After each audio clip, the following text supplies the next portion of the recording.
അയാൾ അങ്ങനെ വരുന്ന ഇൻ്റർവ്യൂവിന് പോണ ഒരു ദിവസമാണ്. അപ്പോൾ ആ സമയത്ത് തന്നെ രാധിക ഇങ്ങനെ പൂജാമുറിയിൽ ഇരുന്ന് ഇങ്ങനെ പ്രാർത്ഥിക്കുന്നുണ്ട്, ദൈവത്തിനോട് ഇങ്ങനെ പ്രാർത്ഥിക്കുന്നുണ്ട്. ദൈവമേ, ഈ വരുണിന് അത് എന്നാണ് അപ്ലൈ ചെയ്തത് എന്നുള്ള ഓർമ്മ പോലും ഇല്ല, അങ്ങനെ ഒരു സ്ഥലത്തു നിന്നാണ് ഇപ്പോൾ വിളിച്ചിരിക്കുന്നത്. അപ്പം ഞാൻ തന്നെ പറഞ്ഞത് അതെൻ്റെ കൃഷ്ണനെ നമ്മൾക്ക് സഹായിച്ചതാണ് എന്നുള്ള കാര്യമൊക്കെ പറഞ്ഞത്. അതാണെങ്കിൽ വരുണ് വിശ്വസിച്ചിട്ടുമുണ്ട്. അതുപോലെ തന്നെ അല്ലേ, അതുപോലെ തന്നെ ആക്കണേ എന്നൊക്കെ ഇങ്ങനെ പറഞ്ഞ് പ്രാർത്ഥിക്കണം. എന്നിട്ട് അവളിങ്ങനെ പറയുന്നുണ്ട്, ഈ ഒരു ഇൻ്റർവ്യൂ എന്ന് പറയുന്നതെങ്കിലും സങ്കടപ്പെടുത്തരുത്, അതെന്തായാലും കിട്ടണം എന്നൊക്കെ ഇങ്ങനെ പറയുന്നതിൻ്റെ ഇടയിൽ ഈ വരുണ് ഇവളിങ്ങനെ പ്രാർത്ഥിക്കുന്നത് പിറകിൽ വന്ന് അങ്ങനെ നിൽക്കുന്നുണ്ട്. ഇവൾ എന്തൊക്കെയാണ് ഈ പ്രാർത്ഥിക്കുന്നത് എന്നൊക്കെ നോക്കിയിട്ട്. അപ്പോൾ ഇവളിങ്ങനെ കൃഷ്ണനോട് ഇങ്ങനെ സംസാരിച്ചുകൊണ്ടിരിക്കുകയാണ്. അപ്പോൾ അവളിങ്ങനെ പറയുന്നുണ്ട്, എൻ്റെ കൃഷ്ണ, നിങ്ങൾ എത്ര വേണമെങ്കിലും എന്നെ പരീക്ഷിച്ചോ, എന്നെ എന്ത് വേണമെങ്കിലും ചെയ്തോ, എല്ലാ പരീക്ഷണവും എനിക്ക് മാത്രം മതി, വരുണിന് ഒരു പരീക്ഷണം കൊടുക്കരുത്. വരുണേയും കൂടി എന്തിനെങ്ങനെ പരീക്ഷിക്കുന്നത്, അല്ലെങ്കിൽ ഇങ്ങനെ പരീക്ഷിച്ച് ഒരു മടുപ്പ് തോന്നുന്നില്ലേ എന്നൊക്കെ ഇങ്ങനെ ഇവരോട് ഇങ്ങനെ സംസാരിക്കുന്നത് ഈ വരുൺ ആകെ അന്തം വിട്ട് ഇങ്ങനെ കേട്ടോണ്ടിരിക്കുക. ഇവൾ എന്തൊക്കെയാണ് ഈ പറഞ്ഞുകൊണ്ടിരിക്കുന്നത് എന്നൊക്കെ ഇങ്ങനെ. അപ്പോൾ അവളിങ്ങനെ ഈ ദൈവത്തിനോട് വീണ്ടും ഇങ്ങനെ പറയുന്നുണ്ട്, ഇനി പരീക്ഷിക്കുകയാണെങ്കിൽ എന്നെ മാത്രം പരീക്ഷിച്ചാൽ മതി, അവനെ പരീക്ഷിക്കണ്ട എന്നൊക്കെ ഇങ്ങനെ പറയുന്നുണ്ട്. ഇനി എങ്ങാനും വീണ്ടും പറ്റിച്ച് ഇതൊരു പരീക്ഷണം ആകുമോ, കിട്ടാതെ ഇങ്ങോട്ട് തന്നെ പോരുമോ, അങ്ങനെയൊന്നും സംഭവിക്കരുത്, ഈ ജോലിയെങ്കിലും കിട്ടണം എന്നൊക്കെ ഇങ്ങനെ പറഞ്ഞിട്ട് അവൾ ഇങ്ങനെ തിരിയുന്ന സമയത്ത് തന്നെ വരുണിനെ അങ്ങ് കാണാണ്. അപ്പോൾ അവൾ ആദ്യത്തിലൊന്നും ഞെട്ടാണ്, കാരണം വരുണിന് തൊട്ട് പിറകിൽ തന്നെ ഞാൻ പ്രാർത്ഥിക്കുന്നതൊക്കെ കേട്ട് ഇവിടെ നിൽക്കുന്നുണ്ട് എന്ന് അവൾ തീരെ എക്സ്പെക്റ്റ് ചെയ്തിട്ടില്ല. അപ്പോൾ ഇവളിങ്ങനെ ചോദിക്കുന്നുണ്ട്, അല്ല വരുൺ എപ്പോൾ വന്ന് എന്നൊക്കെ ഇങ്ങനെ ചോദിക്കുകയാണ്. ആ വരുൺ ഇവളോട് പറയുന്നുണ്ട്, അല്ല നീ ഇത് എന്തൊക്കെയാണ് കാണിച്ചു കൂട്ടുന്നത്, എന്തൊക്കെയാണ് ഈ കൃഷ്ണനോട് ഇങ്ങനെ പറയുന്നത്, എന്തായാലും ഇത്രയും ഭീഷണിപ്പെടുത്തിയ കൃഷ്ണനെ ഭീഷണിപ്പെടുത്തിയ ഒരാൾ വേറെ ഉണ്ടാവില്ല എന്നൊക്കെ ഇങ്ങനെ പറയാണ്. അപ്പോൾ ഈ രാധിക ഇങ്ങനെ പറയുന്നുണ്ട്, ആ അങ്ങനെ ഇടയ്ക്കിടയ്ക്കൊക്കെ എന്നൊക്കെ ഇങ്ങനെ പറഞ്ഞിട്ട് അവൾ ആകെ അങ്ങനെ ചമ്മി നിൽക്കുകയാണ്. എന്നിട്ട് അവളിങ്ങനെ പറയുന്നുണ്ട്, അല്ല എന്തായാലും ഇൻ്റർവ്യൂവിന് പോവല്ലേ, ഒന്ന് തൊഴുതിട്ട് പോവാ എന്നൊക്കെ പറഞ്ഞിട്ട് അവനോടും കൂടി ഒന്ന് തൊഴുകാൻ പറയാണ്. അപ്പോൾ അവനെ ഒന്ന് പ്രാർത്ഥിച്ചിട്ട് അവർ രണ്ടുപേരും പുറത്തേക്ക് അങ്ങ് ഇറങ്ങുന്നുണ്ട്. അപ്പം പുറത്ത് ഇറങ്ങുന്ന സമയത്ത് ഈ വരുണിനോട് ഈ രാധിക ഇങ്ങനെ ചോദിക്കുന്നുണ്ട്, അല്ല നീ എന്തിനാ ഈ സ്കൂട്ടി എടുത്ത് പോകണമെന്ന് പറഞ്ഞത്, സാധാരണ നടന്നല്ലേ പോവാറ് എന്നൊക്കെ അങ്ങനെ ചോദിക്കുകയാണ്. അപ്പോൾ ഇവൻ പറയുന്നുണ്ട്, ഇന്ന് സ്കൂട്ടി എടുത്ത് പോകാമെന്ന് വിചാരിച്ചു, കാരണം ഈ വണ്ടി ഇല്ലെങ്കിലേ ഈ വഴിയിൽ വണ്ടി ഇങ്ങനെ കാത്തിരിക്കണം, ബസ് കാത്തിരിക്കുക വേണം, പിന്നെ തിരിച്ചു പോരുമ്പോഴും ബസ്സും കാത്തിരുന്ന് അങ്ങനെ ടൈം കുറേ വേസ്റ്റ് ആവും. ഇതാകുമ്പോൾ അങ്ങനെ നമുക്ക് ഇഷ്ടമുള്ളിടത്തേക്ക് അങ്ങ് പോയി ആ വണ്ടി കൊണ്ടുവന്നാൽ പോന്നാൽ മതിയല്ലോ എന്നൊക്കെ ഇങ്ങനെ പറയാന്. അപ്പോൾ രാധിക പറയുന്നുണ്ട്, അതൊക്കെ ശരിയാണ്, പക്ഷേ വലിയ വലിയ കാറും ഒക്കെ കൊണ്ട് നടന്നിരുന്ന വരുന്ന് ഈ ഒരു സ്കൂട്ടിയൊക്കെ കൊണ്ട് നടക്കുമ്പോൾ എന്തോ ഒരു ഇത് എന്നൊക്കെ ഇങ്ങനെ പറയണേ. അപ്പോൾ ഈ വരുന്ന് പറയുന്നുണ്ട്, അല്ല നീ ഇപ്പോഴും ആ കാര്യങ്ങളൊന്നും വിട്ടിട്ടില്ലേ, അയ്യേ ഇങ്ങനെയുള്ള കാര്യങ്ങളൊക്കെ വിട്ടേക്ക്, ഇനി അതൊന്നും മനസ്സിൽ വെക്കണ്ടിട്ട്, അങ്ങനെയുള്ള ഒരു സ്റ്റാൻഡേർഡ് ബോധം അങ്ങനത്തെ ഒന്നും ഇനി വേണ്ട കേട്ടോ എന്നൊക്കെ ഇങ്ങനെ അവളോട് അങ്ങ് പറയാണ്. എന്നിട്ട് അവളോട് ഇങ്ങനെ പറയുന്നുണ്ട്, ഈ ഒരു ഇൻ്റർവ്യൂവിനെങ്കിലും കിട്ടുമായിരിക്കും എന്നൊക്കെ ഇങ്ങനെ പറഞ്ഞിട്ട് ആ സ്കൂട്ടി എടുത്തിട്ട് അവളോട് യാത്ര പറഞ്ഞ് അങ്ങ് പോവുകയാണ്. അപ്പോൾ ഇവളിങ്ങനെ സ്കൂട്ടി കൊണ്ട് അങ്ങനെ പോകുന്നതിൻ്റെ ഇടയിൽ ഒരു ജീപ്പിൽ ഇങ്ങനെ കുറച്ച് ചെക്കന്മാരും രണ്ട് പെണ്ണുങ്ങളും രണ്ട് ചെക്കന്മാരും കൂടിയിട്ട് ഇങ്ങനെ ഭയങ്കര ബഹളമൊക്കെ ഉണ്ടാക്കി ഇങ്ങനെ പോയോണ്ടിരിക്കുകയാണ് റോഡിലൂടെ. അവർ ഭയങ്കരമായിട്ട് ഇങ്ങനെ ശബ്ദം ഉണ്ടാക്കിയിട്ടും കൂക്കി വിളിച്ചിട്ടൊക്കെ ഇങ്ങനെ പോവാണ്. ആ വരുന്നിങ്ങനെ പോകുന്നതിൻ്റെ ഇടയിൽ ഇവനെ അങ്ങ് ഓവർടേക്ക് ചെയ്ത് അങ്ങ് പോകുന്ന സമയത്ത് ഇവന് എന്തായി കാണിക്കുന്നത് എന്നൊക്കെ ഇങ്ങനെ വിളിച്ചങ്ങ് പറയുന്നുണ്ട്. അപ്പോൾ ഇവർ കുറച്ച് മുന്നിൽ ഇങ്ങനെ നിന്ന് ആ വണ്ടി അങ്ങ് നിർത്തുന്നുണ്ട്. അപ്പോൾ വരുന്ന നേരെ ഇവരുടെ അടുത്തേക്ക് അങ്ങ് വന്നിട്ട് ഇങ്ങനെ പറയുന്നുണ്ട്, നിങ്ങൾ എന്തൊക്കെയാണ് കാണിച്ച് കൂട്ടുന്നത് എന്നൊക്കെ ഇങ്ങനെ ഇവരോട് അങ്ങ് ചോദിക്കുകയാണ്. അപ്പോൾ ഇവർ വീണ്ടും ഇവനെ കളിയാക്കി പരിഹസിച്ചിട്ട് അങ്ങ് കൂക്കി അങ്ങ് അവനോട് അങ്ങ് കൂക്കി വിളിച്ചിട്ട് അവർ വീണ്ടും അങ്ങനെ ബഹളം ഉണ്ടാക്കി അങ്ങ് പോവാണ്. അപ്പോൾ ഇവനിങ്ങനെ വിചാരിക്കുന്നത് എന്തൊക്കെ കാണിച്ച് കൂട്ടുന്നത് എന്നൊക്കെ ഇങ്ങനെ ഈ വരുණ അങ്ങ് ചിന്തിക്കുന്നൊക്കെ ഉണ്ട്. ആ വരുണ് പിന്നെ അതൊന്നും വേണ്ടി അതങ്ങനെ സ്കൂട്ടി എടുത്ത് മുന്നോട്ട് അങ്ങ് പോകുന്നുണ്ട്. അപ്പോൾ ഈ ജീപ്പിലുള്ളവർ മുന്നിൽ ഇങ്ങനെ പോകുന്നതിൻ്റെ ഇടയിൽ ഒരു അച്ഛൻ്റെ കൂടെ ഇങ്ങനെ ഒരു 12 വയസ്സുള്ളൊരു പെൺകുട്ടി ഇങ്ങനെ നടന്നു വരുന്നുണ്ട് സ്കൂളിലേക്ക്. അപ്പോൾ ഇവർ ഈ അച്ഛൻ്റെ കയ്യിൽ നിന്ന് അങ്ങ് പിടിവിട്ടിട്ട് നേരെ റോഡിലേക്ക് അങ്ങ് മുന്നിലേക്ക് അങ്ങ് ഓടുന്നുണ്ട്. അപ്പോൾ നേരെ ഈ ജീപ്പിൻ്റെ മുന്നിൽ അങ്ങ് വന്ന് ചാടുന്നുണ്ട്. ആ കൊച്ചിനെ അങ്ങ് വണ്ടി അങ്ങ് തട്ടി അങ്ങ് വീഴുന്നൊക്കെ ഉണ്ട്. അപ്പോൾ ഇവരങ്ങ് വണ്ടി നിർത്തുന്നുണ്ട്. അപ്പോൾ ഇവർ രണ്ട് പെൺകുട്ടികളാണ് മുന്നിലിരിക്കുന്നത്. അപ്പോൾ ആ ഒരു മറ്റേ സീറ്റിലിരിക്കുന്ന പെൺകുട്ടി ഇങ്ങനെ ഈ ഡ്രൈവറോട് പറയുന്നുണ്ട്, സോന വണ്ടി എടുക്ക്, സോന വണ്ടി എടുക്കുക എന്നൊക്കെ ഇങ്ങനെ പറയുന്നുണ്ട്. അപ്പോൾ ഇവളിങ്ങനെ വണ്ടി എടുക്കാൻ ശ്രമിക്കുന്നൊക്കെ ഉണ്ട്, പക്ഷെ വണ്ടി എടുക്കുന്നില്ല. ആ സമയം കൊണ്ട് തന്നെ അവിടെ ആളുകളെല്ലാവരും കൂടിയിട്ട് അങ്ങ് കൂടിയിട്ടുണ്ട്. അപ്പോൾ കൊച്ചിനൊക്കെ എല്ലാവരും കൂടി വന്ന് വേഗം ഓടി എടുത്തിട്ടൊക്കെ ഉണ്ട്. അപ്പോൾ ഈ സമയത്ത് എന്തായാലും വരുണും കൂടിയിട്ട് അങ്ങനെ വണ്ടി ഡ്രൈവ് ചെയ്ത് അവിടേക്ക് അങ്ങ് എത്തുന്നുണ്ട്. അപ്പോൾ ഇവരങ്ങനെ പറയുന്നുണ്ട്, ഈ സോന വണ്ടി എടുക്കുക എന്നൊക്കെ പറഞ്ഞിട്ട് ഇവളെ വണ്ടി എടുക്കാൻ നേരത്തെ എന്തായാലും ആളുകളൊക്കെ കൂടിയോണ്ട് പിന്നെ വണ്ടി എടുക്കാനൊന്നും കഴിയുന്നില്ല. അപ്പോൾ തന്നെ വരുണും വന്നിട്ട് ഇറങ്ങിയിട്ട് സംഭവം എന്താണെന്നൊക്കെ ഇങ്ങനെ നോക്കുമ്പോൾ വരുന്നതിന് കാര്യങ്ങളൊക്കെ മനസ്സിലായിട്ടുണ്ട്. ഈ ബഹളം വെച്ച് പോകുന്നിരുന്ന ഇവർ ഈ കൊച്ചിനെ അങ്ങ് തട്ടി വീഴ്ത്തിയിട്ടുണ്ട് എന്നുള്ള കാര്യം അങ്ങ് മനസ്സിലാവാണ്. അപ്പോൾ ഇവരിങ്ങനെ പറയുന്നുണ്ട്, അതേ വണ്ടിയിൽ നിന്ന് ഇറങ്ങി ഇറങ്ങി എന്നൊക്കെ ഇങ്ങനെ പറയണം. പെട്ടെന്ന് തന്നെ ഈ കൊച്ചിനെ ഹോസ്പിറ്റലിൽ എത്തിക്കുക എന്നൊക്കെ ഇങ്ങനെ പറയുന്ന സമയത്ത് ഈ സോന അങ്ങ് വണ്ടിയിൽ നിന്ന് ഇറങ്ങുന്നുണ്ട്. സോന ഒരു പുതിയൊരു മുഖമായിട്ട് അങ്ങ് കുറച്ച് മോഡേൺ ആയിട്ടുള്ള കുറച്ച് റിച്ച് ലുക്കിലുള്ള ഒരു പെൺകുട്ടിയാണ്. അപ്പോൾ ഇവരിങ്ങനെ ഇറങ്ങിയിട്ട് കുറച്ച് നല്ല അഹങ്കാരത്തിലുമാണ് ഈ ഒരു ടീം ഉള്ളത് തന്നെ. ആ സമയത്ത് വരുണും കൂടി വന്നിട്ട് ഈ പെൺകുട്ടീനോട് അങ്ങ് ഇറങ്ങാൻ പറയാണ്, വേഗം പെട്ടെന്ന് ഇറങ്ങ്, എന്നിട്ട് ഇവരെ ഹോസ്പിറ്റലിലേക്ക് അങ്ങ് എത്തിക്കുക, ഈ മോൾക്ക് എന്തെങ്കിലുമൊക്കെ സംഭവിച്ചാൽ നിങ്ങൾ ഉത്തരവാദിയാവില്ലേ എന്നൊക്കെ ഇങ്ങനെ ചോദിച്ചിട്ട് അവരോട് അങ്ങ് ഷൗട്ട് ചെയ്യാണ്, നിങ്ങൾ എന്ത് രീതിയിലായി വണ്ടി ഓടിക്കുന്നതെന്നൊക്കെ പറഞ്ഞിട്ട് ഭയങ്കരമായിട്ട് ഈ വരുൺ ഇവരോട് അങ്ങ് കരുത്ത് സംസാരിക്കുന്നുണ്ട്.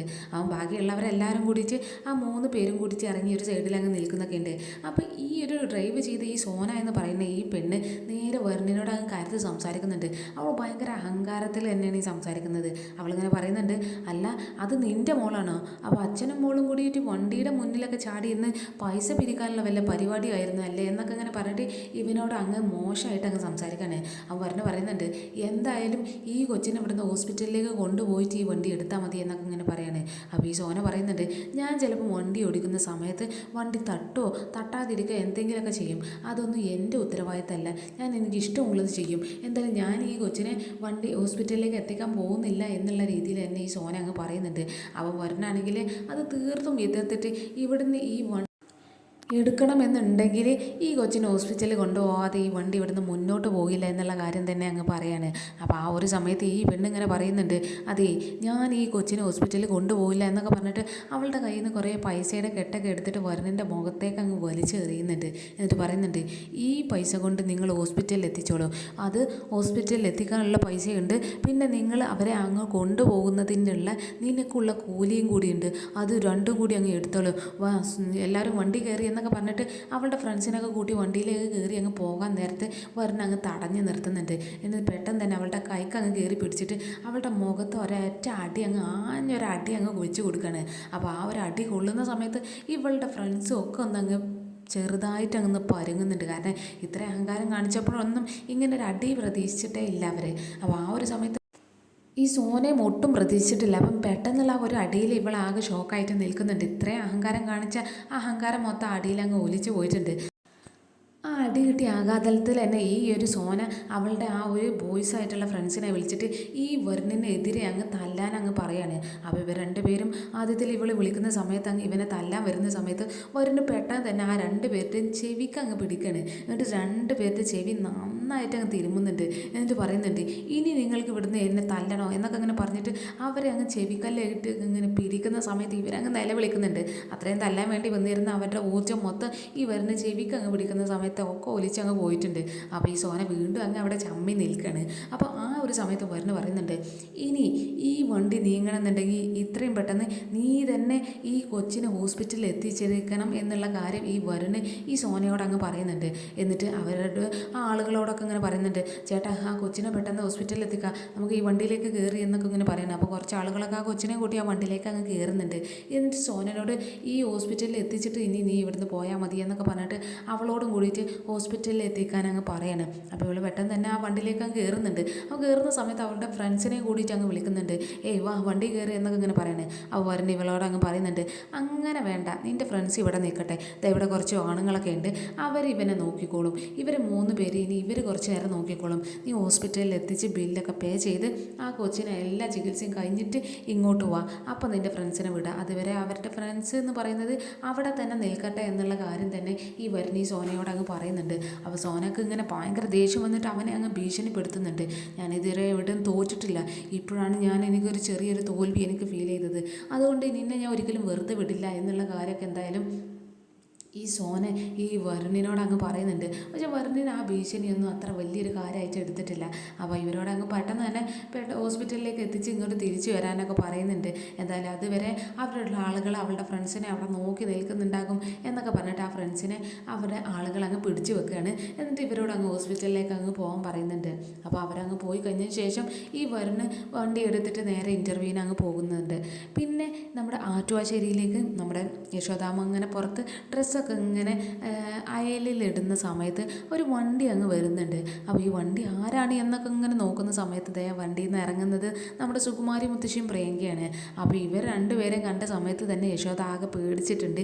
ഇനി അടുത്ത പ്രശ്നം ഉണ്ടാക്കാൻ വേണ്ടി വരികയായിരിക്കും, അതും ജയഭാരതി മുത്തശ്ശിനെ അപമാനിക്കാൻ വേണ്ടിയിട്ടായിരിക്കും ആ വരുന്നത് എന്നൊക്കെ പ്രതീക്ഷിച്ചിട്ട് ഈ യശോദാമ്മ പെട്ടെന്ന് തന്നെ വീടിനകത്തേക്ക് ഒറ്റൊരു ഓട്ടം വെച്ച് കൊടുക്കുകയാണ്. അപ്പോൾ വേഗം ഓടിയിട്ട് രാധികയുടെ അടുത്തേക്കാണ് പോകുന്നത്.